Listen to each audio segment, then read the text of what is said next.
Hello दोस्तों, मैं आशीष कुमार अपने YouTube channel Bihar GK tricks में आपका स्वागत करता हूं। आज हम लोग विश्व का भूगोल के अंतर्गत पठार चैप्टर को इस वीडियो में पढ़ेंगे।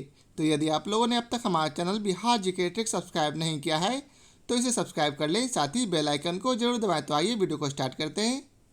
सबसे पहले हम लोग इसके नोट्स को पढ़ेंगे। पठार भूपटल के द्वितीय श्रेणी के ऊंचावच के प्रमुख उदाहरण है। पठार ऊंचाई की दृष्टि से पर्वतों के बाद और क्षेत्रीय विस्तार की दृष्टि से मैदान के बाद अपना स्थान रखते हैं। समस्त भूपटल के लगभग 33% भाग पर पठारों का विस्तार है। आगे है निर्माण की प्रक्रिया के अनुसार पठारों का वर्गीकरण। तो इसमें सबसे पहले है हिमानी पठार। विस्तृत हिमानी पर्वतीय भागों को अपने अपर्दन कार्य द्वारा घिसकर सपाट पठार का निर्माण करते हैं। अंटार्कटिका तथा ग्रीनलैंड में हिमानियों ने अपर्दन द्वारा अनेक विस्तृत पठारों का निर्माण किया है। जर्मनी में एशिया का पठार हिमानी निक्षेप द्वारा ही बना है। भारत के कश्मीर प्रांत में मार्ग की रचना हिमानी हिमों द्वारा दी हुई है। अब दूसरा है जलकृत पठार। जलीय पठार का निर्माण नदी द्वारा निक्षेप तथा पृथ्वी के लंबवत संचलन के कारण उत्संवलन अर्थात ऊपर उठना दोनों क्रियाओं द्वारा होता है। भारत के विंध्य पठार, चेरापूंजी पठार तथा म्यांमार के शान पठार इसी तरह निर्मित पठार के उदाहरण हैं। तीसरा है पवनकृत पठार। पाकिस्तान का पोटावर पठार तथा चीन का लोयस का पठार इसके प्रमुख उदाहरण हैं। चौथा है अंतरा पर्वतीय पठार। भूपटल के सर्वोच्च, सर्वाधिक विस्तृत तथा जटिल पठार इस श्रेणी में आते हैं। चारों तरफ से पर्वतों से घिरे होने के कारण इन पठारों को अंतरा पर्वतीय पठार कहा जाता है। तिब्बत पठार अथवा चेंगतांग का किंगहाई तिब्बत पठार के नाम से भी जाना जाता है। इसका कुल क्षेत्रफल 2.5 मिलियन वर्ग किलोमीटर तथा औसत ऊंचाई 4500 मीटर से अधिक है। तिब्बत का पठार विश्व का सबसे ऊंचा पठार है। यह अंतरा पर्वतीय पठार का अच्छा उदाहरण है। संसार की छत पामीर के पठार को कहा जाता है। मध्य एशिया के दक्षिणी सीमा मध्य एशिया की दक्षिणी सीमा पामीर पठार द्वारा ही निर्धारित होती है। दक्षिणी अमेरिका का बोलिविया तथा पेरू पठार, कोलंबिया पठार तथा मैक्सिको का पठार इसी प्रकार के उदाहरण है। अब नोट है संसार का छत पद सर्वप्रथम पामीर के पठार के लिए प्रयुक्त किया गया था, परंतु अब यह पद तिब्बत, माउंट एवरेस्ट एवं हिमालय के लिए भी प्रयुक्त किए जाने लगा है। पांचवा है गिरिपद पठार। पर्वतों के आधार पर स्थित पठारों को गिरिपद पठार कहा जाता है। संयुक्त राज्य अमेरिका के पिडमाउंट पठार तथा दक्षिण अमेरिका के पैटागोनिया के पठार गिरिपद पठार के सर्वोच्च उदाहरण है। दक्षिण अमेरिका में खनिजों का भंडार पैटागोनिया के पठार को कहा जाता है। छठा है गुंबदाकार पठार। वलय क्रिया द्वारा जब स्थल खंड में इस तरह का उत्थान हो जाता है कि बीच का भाग ऊंचा होता है तथा किनारे वाले भाग गोलाकार होते हैं तो उसे गुंबदाकार पठार कहा जाता है। संयुक्त राज्य अमेरिका का ओर्ज़ार्क पठार इस तरह के पठार का सर्वोत्तम उदाहरण है। सातवां है महाद्वीपीय पठार। प्रायद्वीपीय भारत का पठार महाद्वीपीय पठार का सर्वोत्तम उदाहरण है। महाद्वीपीय पठार के अन्य उदाहरण अरब का पठार, ऑस्ट्रेलिया का पठार, दक्षिणी अफ्रीका का पठार आदि हैं। इनके अतिरिक्त अंटार्कटिका तथा ग्रीनलैंड के पठारों को नवीन महाद्वीपीय पठार के उदाहरण हो सकते हैं। आइबेरियन प्रायद्वीप में स्थित यूरोपीय देश स्पेन के अधिकांश भाग पर मेसेटा पठार विस्तृत है।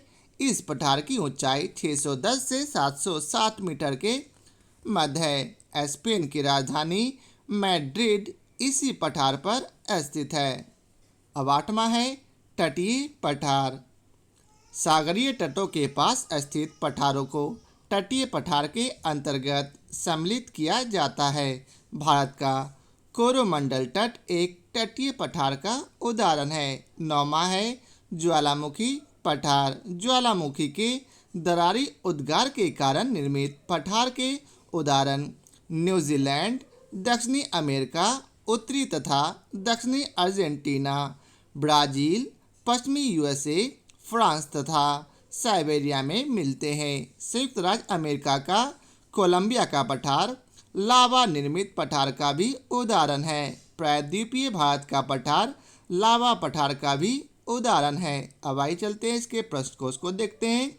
तो पहला प्रश्न है तिब्बत के पठार की समुद्र तल से औसत ऊंचाई है। तो इसका उत्तर है 5 किलोमीटर।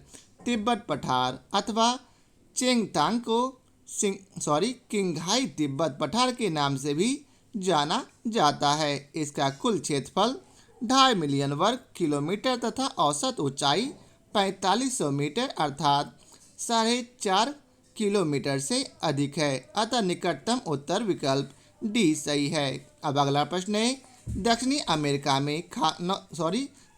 अमेरिका में खनिजों का भंडार जो क्षेत्र है वह है। तो इसका उत्तर है पेंटागोनिया का पठार। दक्षिणी अमेरिका में खनिजों का भंडार पेंटागोनिया के पठार को कहा जाता है। अब तीसरा है पठार पर स्थित नगर है। तो इसका उत्तर है बी मैड्रिड। आइबेरियन प्रायद्वीप में स्थित यूरोपीय देश स्पेन के अधिकांश भाग पर मेसेटा पठार विस्तृत है। इस पठार की ऊंचाई 610 से 760 मीटर के मध्य है।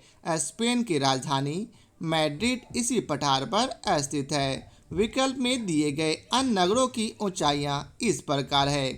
पहला है बुखारेस्ट जिसकी ऊंचाई है 55.8 मीटर।